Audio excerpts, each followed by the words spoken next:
السلام علیکم ورحمۃ اللہ وبرکاتہ۔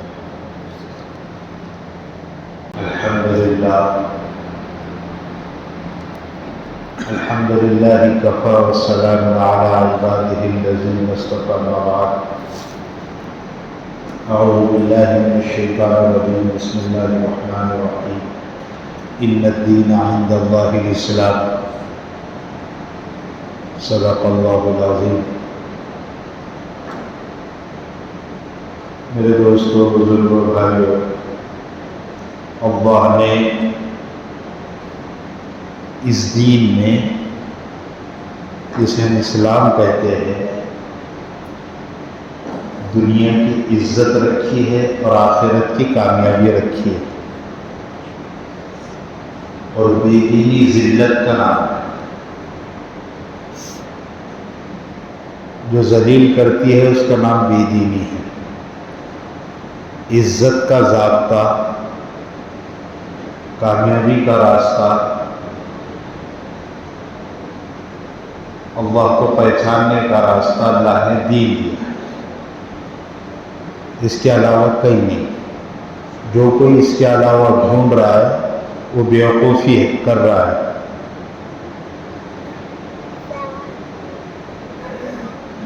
ہماری مثال ایسی ہے، ایک آدمی تھا، غریب تھا، اس کے پاس مال و دولت کچھ نہیں تھا۔ اس کو ایک آدمی ملا، اس آدمی نے اس غریب آدمی سے یوں کہا کہ دیکھ، تجھے دنیا میں مال کمانا ہے، عزت کمانی ہے، میرا ماننا، میری سننا، کامیاب ہو جائے گا۔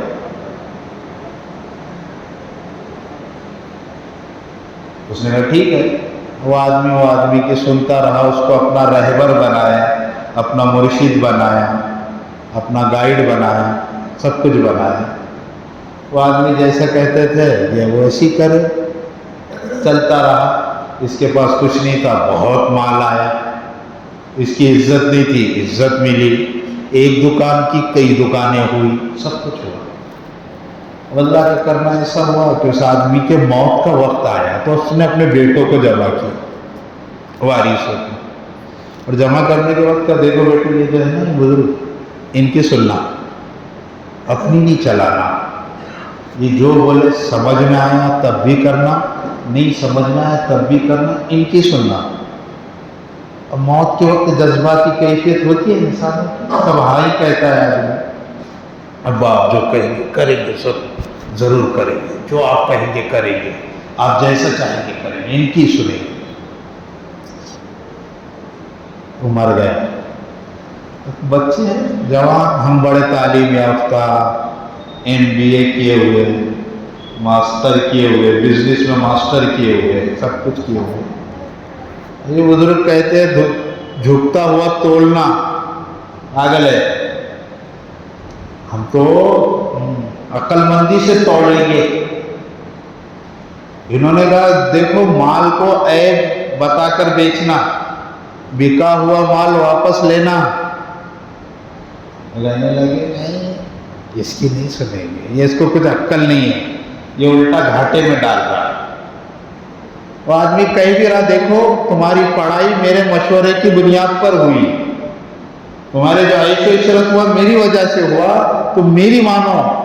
بچے کہہ رہے نہیں، ہم نہیں مانیں گے، جو دل میں آیا کریں گے، ہم نے بہت دنیا دیکھی، سکسیس کے، کامیابی کے پورے راستے ہمارے سامنے ہیں، ہم نے بڑے بڑے دانشوروں کی اور فلسفیوں کی کتابیں پڑھی، بڑے بڑے بزنس مینوں کو قریب سے دیکھا، ان کی تھیوری کو پڑھا، ان کی تحریر کو، ان کے نظریے کو پڑھا، ہم اس سے چلیں گے، تیرا نہیں سنیں گے۔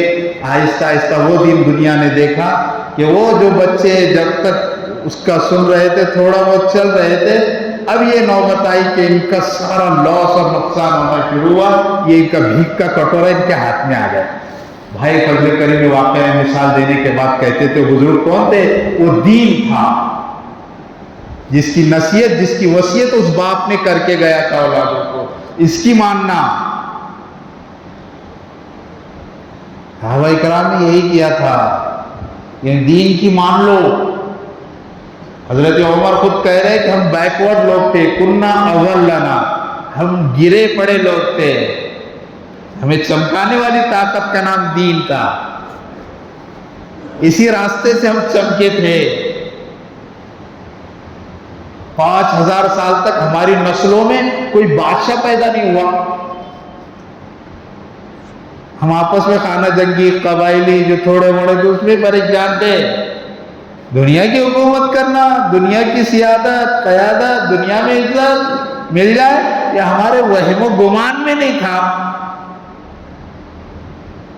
حضرت عمر کہہ رہے کیا اللہ نے عزت دے دی، کیونکہ دین عزت دینے کے لیے آیا۔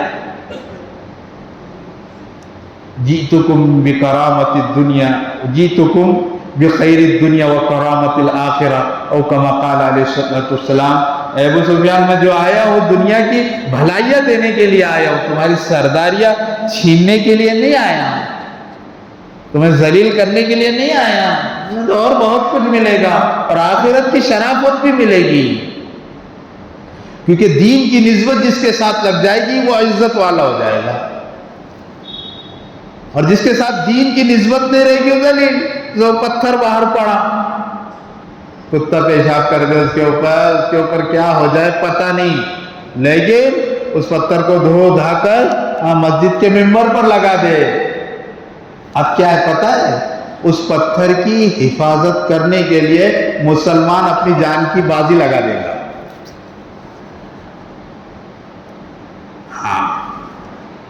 کیا ہوا؟ دین کے ساتھ نسبت لگ گئی، اب اس پتھر کے واسطے کیا کرے گا؟ مسلمان مرنے کے لیے تیار، وہ پتھر وہاں سے نہیں ہٹ سکتا۔ یہی ہوگا نا بھائی، جان دے دیں گے، سب کچھ دے دیں گے، بھلے وہ نماز نہ پڑھتا ہو لیکن وہ ممبر پہ پتھر نہیں لگانے دیں گے۔ کیوں؟ اس کی نسبت دین کے ساتھ لگی، اور جس کی نسبت دین کے ساتھ نہیں تھی اس کی کوئی وقت نہیں تھی، کوئی ویلو نہیں تھا، کوئی اوقات نہیں تھی۔ کیا ہوا؟ بے دینی کی زندگی، اور بے دینی کی زندگی ذلت کا دوسرا نام ہے۔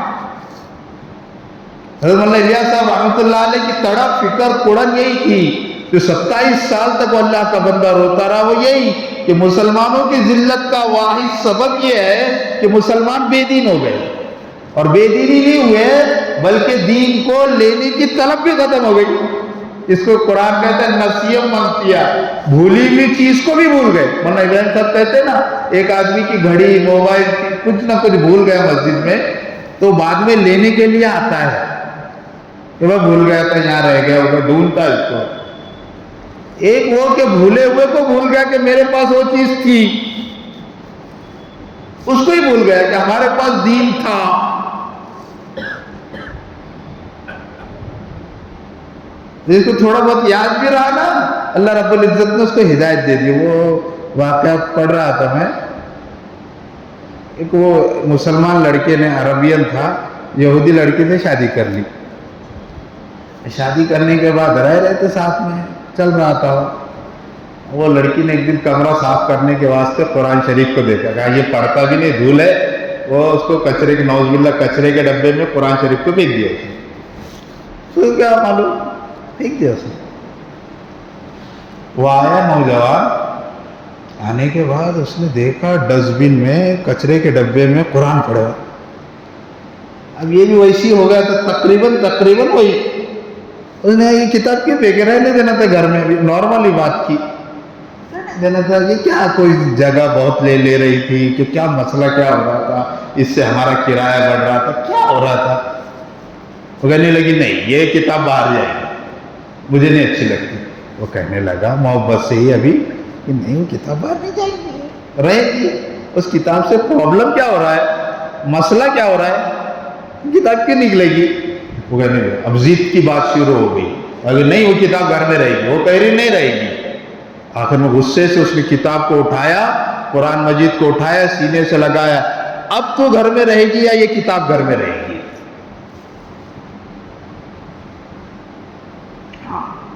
یعنی جو آدمی اپنے دین کو کم سے کم بھولتا ہے تو کہیں نہ کہیں اس کو یاد آتا ہے امت کا مسئلہ یہ ہو گیا کہ ہم دیندار تھے، یہی بھول گئی،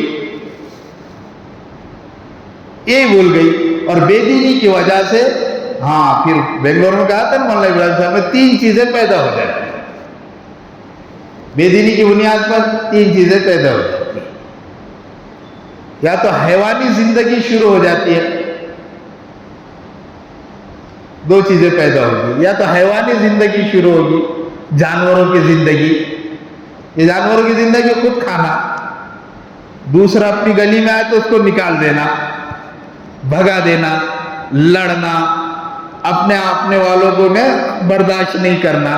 حضرت حکیم الامت رحمۃ اللہ علیہ ٹرین میں ایک مرتبہ سفر کر رہے، ایک انگریز کتا لے کے گاڑی میں بیٹھ گئے، ٹرین میں، اچھی سیٹ اس کی بھی، اس زمانہ انگریز کا زمانہ تھا، حکومتیں تھی، بڑا رعب دبدبا تھا ہم لوگوں کا، وہ کتا لے کے ٹرین میں بیٹھ گئے۔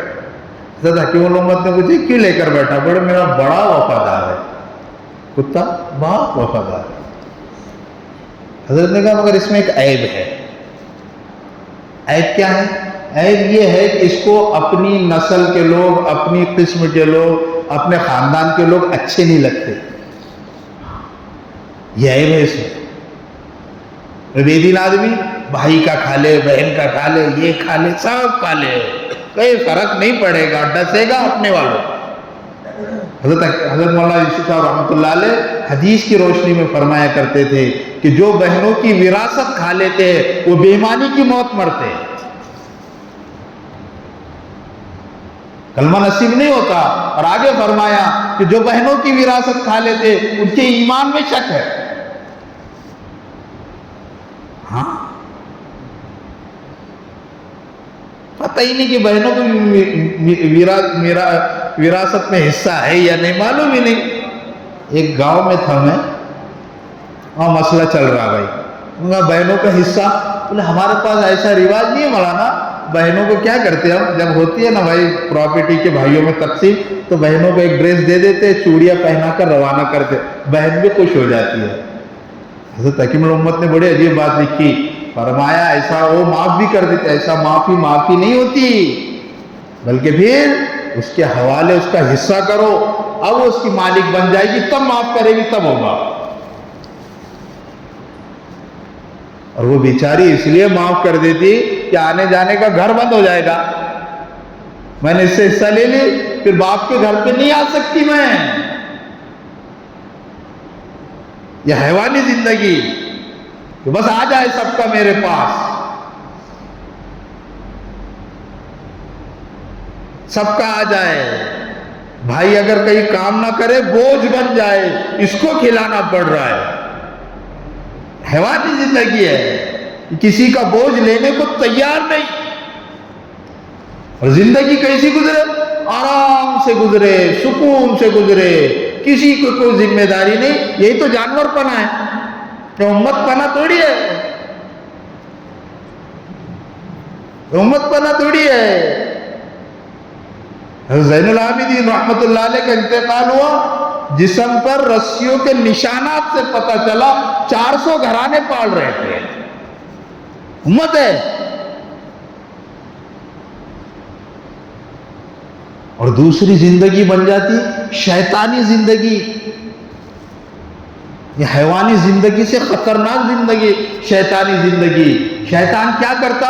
خود بھی نہیں مانے گا اور دوسروں کو ماننے بھی نہیں دے گا،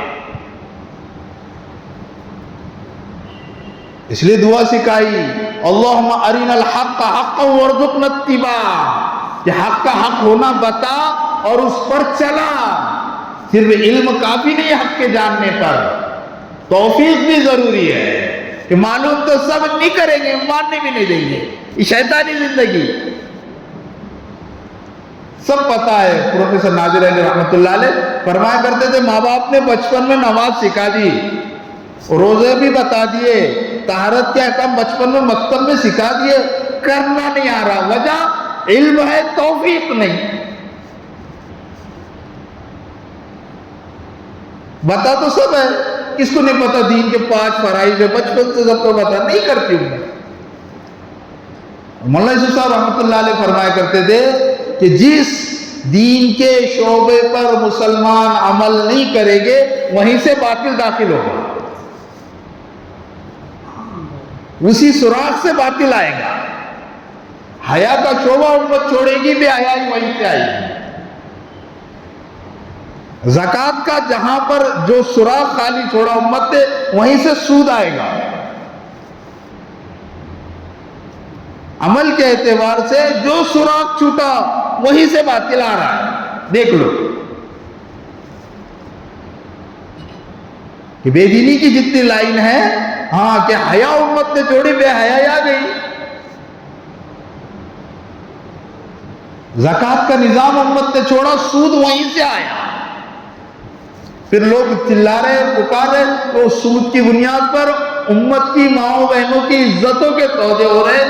مسئلہ وہ نہیں کہ انہوں نے سود کو رائج کیا، مسئلہ یہ کہ میرا زکوٰۃ کا نظام خراب کر دیا انہوں نے.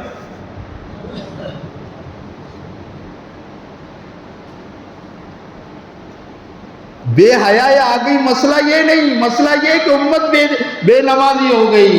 ورنہ نماز، حضرت حکیم الامت نے لکھا، نمازی کی شان نہیں کہ وہ بے حیا رہے. ہاں میرے بزرگوں، غور کرو اس پر کہ امت میں باطل آیا کہاں سے؟ جہاں سے بے دینی، جہاں پر دین پر عمل کرنا جس شعبے پر ہم نے چھوڑا وہیں سے باطل آیا ہے. غور کر لینا، باطل کہیں اور سے نہیں آیا. کہ امت میں بے دینی اسی راستے سے آئی جس راستے پر امت نے عمل کرنا چھوڑا ہے. کیا ہوا؟ فیشن کہاں سے آیا؟ امت نے سادگی کو چھوڑا. امت کی سادگی چھوٹی، فیشن آیا. امت میں اللہ حفاظت فرما، اگلا جملہ کہہ رہا ہوں، امت کے نوجوانوں میں کیا سست پنا، عیدی پنا، نکما پنا کیوں آیا؟ امت نے حلال کمائی کی محنت کو چھوڑا. سیدھی بات ہے. یہ خلاصہ ہے پوری بے دینی کا. پوری بے دینی کا خلاصہ یہی.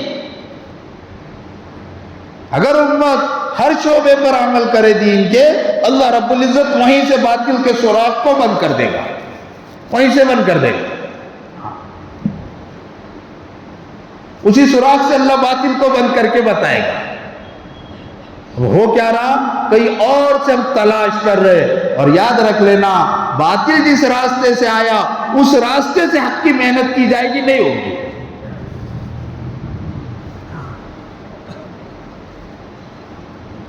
اس کے لیے میرے دوستو، بزرگوں، بھائیوں، کہ 100% دین پر عمل کرنا، یہ سارے باطل کے چور دروازوں کو اللہ بند کرے گا. پھر حضرت مولانا نے فرمایا ایک عجیب بات. وہ یوں فرمائی کہ دیکھو، جب پورے دین پر عمل کرو گے تو تیسری زندگی ملے گی. ایک تو حیوانی زندگی، ایک شیطانی زندگی، تیسری اللہ رب العزت دین پر عمل کرنے پر دیں گے، وہ ہوگی ایمانی زندگی. سلطان العارفین، ریحانۃ العصر، شیخ التفسیر حضرت مولانا احمد علی لاہوری رحمۃ اللہ علیہ ایمان کے متعلق ایک مختصر سی بات فرماتے تھے. کسی نے پوچھا حضرت ایمان کا مطلب کیا ہے؟ حضرت نے 2 جملوں میں وضاحت کر دی. فرمایا، میرا اللہ کے علاوہ کوئی نہیں اور میں اللہ کے علاوہ کسی کا نہیں. یہ پورے ایمان کا خلاصہ.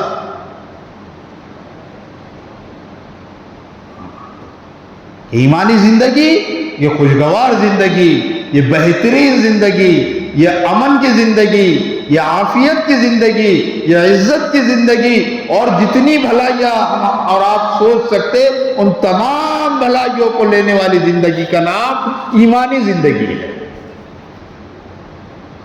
اور یہ اللہ رب العزت محنت کی بنیاد پر دیتے ہیں. جب محنت ہوگی ایمانی زندگی کی، اللہ رب العزت نمونے بنائیں گے، نمونے بتائیں گے. دنیا آج زندگیاں دیکھنا چاہتی ہے کہ جو زندگیاں لے کر آئے گا ایمانی زندگی، دنیا اس کے ساتھ ہوگی. یہ بات طے ہے. جیسے جنگلی لکڑی ہوتی ہے نا، جنگلی لکڑی جس کو دیکھنا بھی آدمی جان پر آئے، لیکن کارپینٹر اس جنگلی لکڑی کو کاٹے گا اور اس کے بعد کیا کرے گا؟ اس کو اس کے تختہ بنائے گا اور اس کو پالش کرے گا اور پھر کیا کرے گا؟ جس کو دیکھنا نہیں چاہتا تھا آدمی اس کو خریدنے کی قیمت دے گا، اور پھر خریدنے کی قیمت کے بعد اس پر آرام کرے گا، اس پر بیٹھے گا۔ کیا ہوا؟ وہ جنگلی لکڑی تھی جس کی کوئی وقت کوئی ویلو نہیں تھی، لیکن میرے بزرگوں دوستو اس لکڑی پر محنت ہوئی، وہ لکڑی قیمتی بن گئی۔ بس ایسی انبیاء علیہ السلام جو انسان اولئک کالانعام بل هم اضل، جانوروں سے بدتر ہو گئے تھے، ایسا بنایا کہ مصر فتح ہوا، اور حضرت عمرو بن عاص رضی اللہ تعالیٰ عنہ نے علی اعلان فرما دیا جس کو اسلام میں رہنا ہو رہو، کیونکہ امن سے فتح ہوا، تلوار کی زور پر نہیں ہوا۔ جو اسلام میں آنا چاہتا ہے اس کے لیے دروازے کھلے ہیں، اور جس کے لیے نہیں ہے، کوئی نہیں آنا چاہتا، اس پر زبردستی نہیں ہے۔ دنیا کی تاریخ نے عجیب منظر دیکھا میرے بزرگوں کہ لوگ جوق در جوق مسلمان ہو رہے۔ وہ مصر جو افریقن کنٹری ہے، عربی بولنے والا سب سے اچھا ملک بنا، جو زندگیوں کو پلٹتی ہے، اور ایمانی زندگی جب ایمان والے ایمانی زندگی پر آئے گے، اللہ رب العزت صرف ان کا نہیں پورے عالم کا نقشہ بدلیں گے۔ اور جب ایمانی زندگیوں سے رخصت ہو جائے گی، ایمانی جذبات ختم ہو جائے گے، اللہ رب العزت کو میری اور آپ کی کوئی پرواہ نہیں۔ اس اعتبار سے اس دعوت کی فکر کا نام یہی کہ ایمان والا ایمانی زندگی پر آ جائے، اور اس کی بنیاد پر اللہ اس کو دین پر چلنے کی توفیق دیں گے، اور پھر اس کی زندگی ایسی بنے گی۔ بقول مولانا احمد لاٹ صاحب کے یوں فرمایا، دیکھو پھر چین کی بانسری بجے گی، جس طرح چین جب بانسری بجاتا ہے لوگ جمع ہو جاتے ہیں، اطمینان کا اظہار کرتے ہیں، خوش ہوتے ہیں، اس کے چلنے اس کے پھرنے سے اللہ رب العزت امن کی اور راحت کی ہواؤں کو چلائیں گے، اور پھر اس کی زندگی کو دیکھ کر کئیوں کی زندگی اللہ پلٹیں گے۔ مسئلہ یہی ہے میرے بزرگوں دوستوں بھائیوں کہ ایمانی زندگی ہم سمجھ ہی نہیں رہے، ہم اوروں کی زندگی کو زندگی سمجھ رہے، اوروں کی چاہت کو اپنی چاہت سمجھ رہے، اوروں کے طریقوں پر اپنی طریقے سمجھ رہے۔ یہ کوئی کامیابی کے ذرائع نہیں۔ ابتدائے کائنات سے اتمام کائنات تک جتنے طریقے زندگی گزارنے کے آئے ہیں یا آنے والے ہیں، ان تمام طریقوں میں سب سے بہترین طریقہ محمد الرسول اللہ لے کر آئے۔ یہی کامیابی کا راستہ، یہی ایمانی راستہ، یہی دین والا راستہ، یہی اسلام والا راستہ، یہی عزت والا راستہ ہے۔ اس کے علاوہ کہیں اور ڈھونڈو گے نہیں ملے گا، اور ڈھونڈنے والے سوائے ٹھوکر کھانے کے، سوائے پچھتانے کے، سوائے افسوس کرنے کے، اس کے علاوہ کچھ ملنے والا نہیں۔ یہ ضابطہ ہے، خداوندی ہے، اور اسی ضابطے کی بنیاد پر اللہ رب العزت نے ان عرب کے بدوؤں کو اور دیہاتیوں کو جن کی کوئی وقت روئے زمین پر نہیں تھی، سارے عالم کی کنجی دی اور ان دنیا کے اسٹیج پر سب سے اوپر بٹھایا۔ اس کے لیے میرے دوستوں بزرگوں وہی فارمولا، وہی نسخہ ہے، کوئی نیا نسخہ نہیں، کوئی نیا کام نہیں، وہی کام ہے جو صحابہ اکرام سے چلتا ہوا ایک سلسلے سے اور ایک سنت سے آیا ہے، اسی کا نام دعوت و تبلیغ ہے۔ جو خود اچھے بننا، خود جہنم کے راستے سے ہٹنا اور اوروں کو ہٹانا، یہ ذمہ داری ہے، اس کے علاوہ کوئی دوسرا کام نہیں ہے۔ اسی کے لیے چلت پھرت ہے، اسی کے لیے گشت ہے، اسی کے لیے ملاقاتیں ہیں، اسی کے لیے نکلنا، اسی کے لیے دوڑ بھاگ کرنا، اسی کے لیے امت کی کڑوی کسیلی سننا، اور اسی کے لیے سرد راتوں میں گرم گرم آنسو بہا کر امت کی ہدایت کی دعا کرنا۔ اس کے علاوہ دوسرا تھوڑی کام ہے۔ یہ سب ذرائع ہے کہ گشت سے امت آ جائے، گشت کریں گے، ملاقاتوں سے آ جائے، ملاقات کریں گے، چلت پھرت سے آ جائے، چلت پھرت کریں گے۔ اس کے علاوہ کوئی دوسرا مقصد نہیں ہے میرے بزرگوں، اور اس کے علاوہ کوئی دوسرے مقصد کے تحت کام کر رہا ہے، صاف کان کھول کے سن لو، وہ تبلیغ نہیں کر رہا، کچھ اور کر رہا ہے۔ کام کیا ہے کہ خود جہنم سے میں بچ جاؤں، میرے اندر ایمانی صفات آئے، اور میں جہاں محنت کر رہا ہوں ساری امت میں آ جائے۔ ایمانی محنت آ جائے، ایمانی صفات آ جائے، اس کے لیے مجاہدے ہے، اسی کے لیے قربانیاں ہے، اسی کے لیے نقل و حرکت ہے، اسی کے لیے خروج ہے، اسی کے لیے چلنا ہے، اسی کے لیے داڑھی ٹڈیوں میں ہاتھ ڈالنا ہے، بچوں کو بھی لگتا ہوا چھوڑ کر نکلنا ہے، روتے ہوئے بچوں کو چھوڑنا ہے، جذبات کا جنازہ نکالنا ہے، خواہشوں کو کچلنا ہے۔ مقصود صرف یہ ہے کہ میری زندگی دین پر آ جائے، میرے گھر والوں کی، میری گلے محلوں کی اور سارے عالم میں بسنے والے انسانوں کی زندگی دین پر آ جائے، اس کے لیے محنت کرنا ہے۔ تو سب تیار ہے بھائی اس محنت کے لیے؟